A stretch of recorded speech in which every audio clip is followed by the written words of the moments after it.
আসসালামু আলাইকুম ওরহমতুল্লাহি ওবরকাতু। ইনশাল্লাহ আজকে সারা বাংলাদেশের মানুষজন, বেশিরভাগ যারা এই যে ইসলাম প্রিয় মানুষজন বা ফিলিস্তিনের জন্য যাদের হৃদয় কাঁদে, এরকম অনেক মানুষজন ঢাকা শহরে আসছেন। তারা আজকে সারা বাংলাদেশের মানুষই মোটামুটি আসছে। তারা আজকে ইনশাল্লাহ দেখবেন সবাই মিল্লা এই ফিলিস্তিনিদেরকে নিয়ে বিশাল এক মিছিল হবে সোহরাওয়ার্দী উদ্যানে। এই মিছিলে বা এই আন্দোলনে সামিল হবেন ডক্টর মিজানুর রহমান আজহারি, সেই সাথে আরও অনেক ওলামায়ে কেরাম এবং অনেক বড় বড় সেলিব্রিটিরা।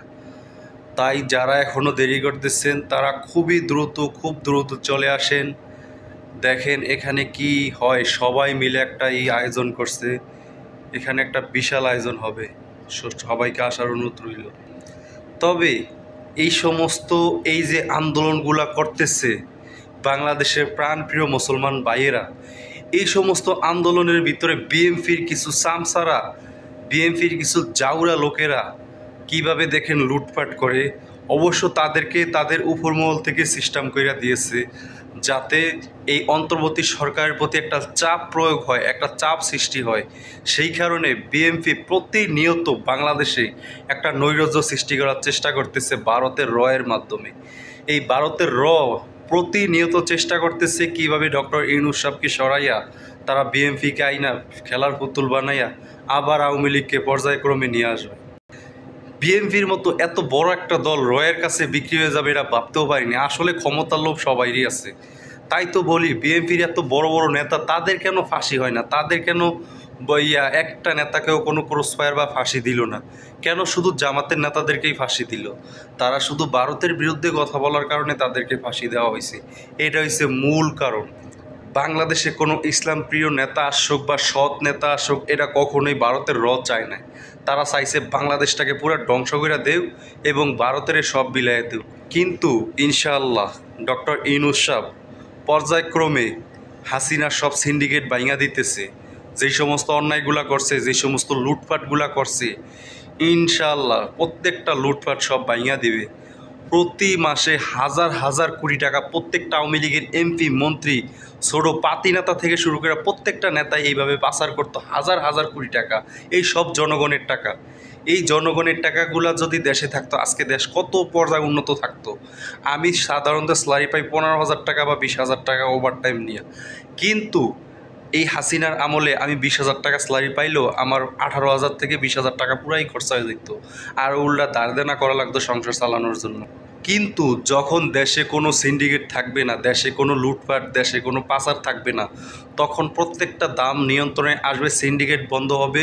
আমাদের মতো গরিব মানুষরা 10,000 বা 15 বা 20,000 টাকা স্যালারি পাইলেও আমাদের খায়া দায় 20,000 টাকা থাকবে। এরকম একটা পরিস্থিতি ইনশাল্লাহ ডক্টর ইউনূস সাহেব তৈরি করবে, এটা আমরা আশাবাদী। এবং যে সমস্ত ওভারব্রিজ, রাস্তা বা বিভিন্ন যত প্রকল্পের জন্য হাজার হাজার কোটি টাকা নিত, যেখানে লাগতো 1 কোটি টাকা সেখানে নিত 100 কোটি টাকা এই স্বৈরাচার হাসিনা।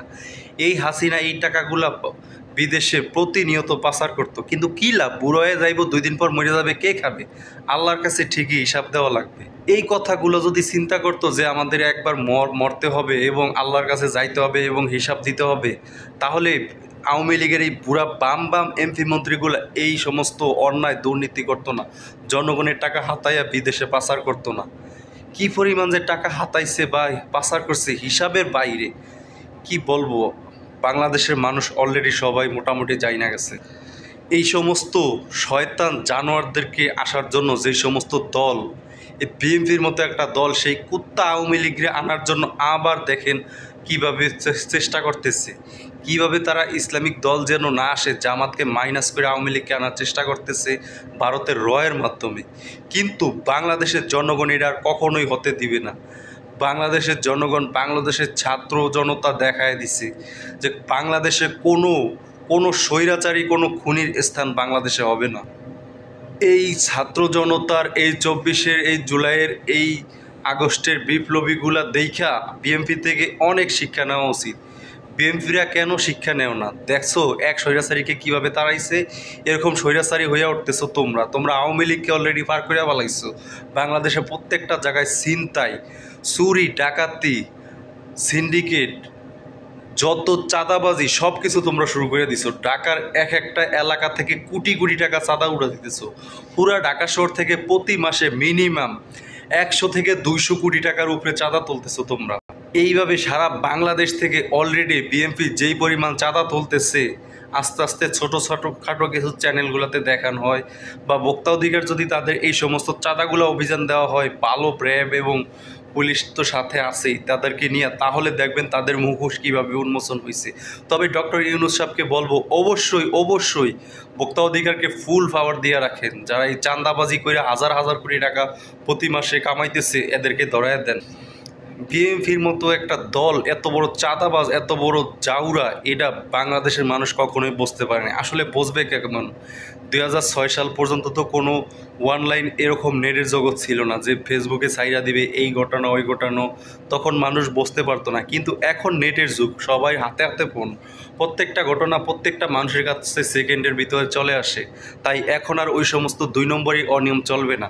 সাবধান হয়ে যাও বিএনপির নেতারা।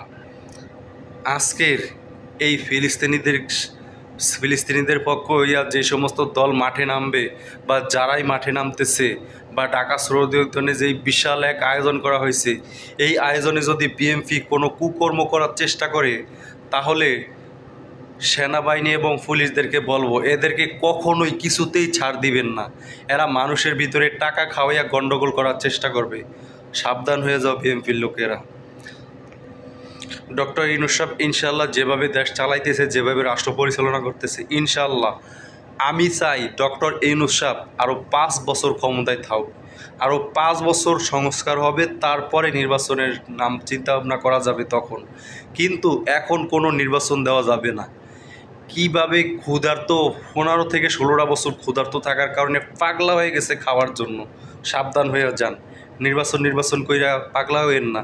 আপনাকে নির্বাচনের জন্য ছাত্র জনতা জীবন দেয় নাই, ছাত্র জনতা খুনি স্বৈরাচারীকে তাড়ায় নাই দেশ থেকে। অতএব তারা যেটা ভালো মনে করছে সেইভাবেই ডক্টর ইউনূস সাহেবকে বসাইছে। তিনি আরও 5টা বছর থাকুক। এরা সারা বাংলাদেশের 99% মানুষ চায়, 1% মানুষ বাদে। তো সবাইকে ধন্যবাদ সম্পূর্ণ ভিডিওটি দেখার জন্য।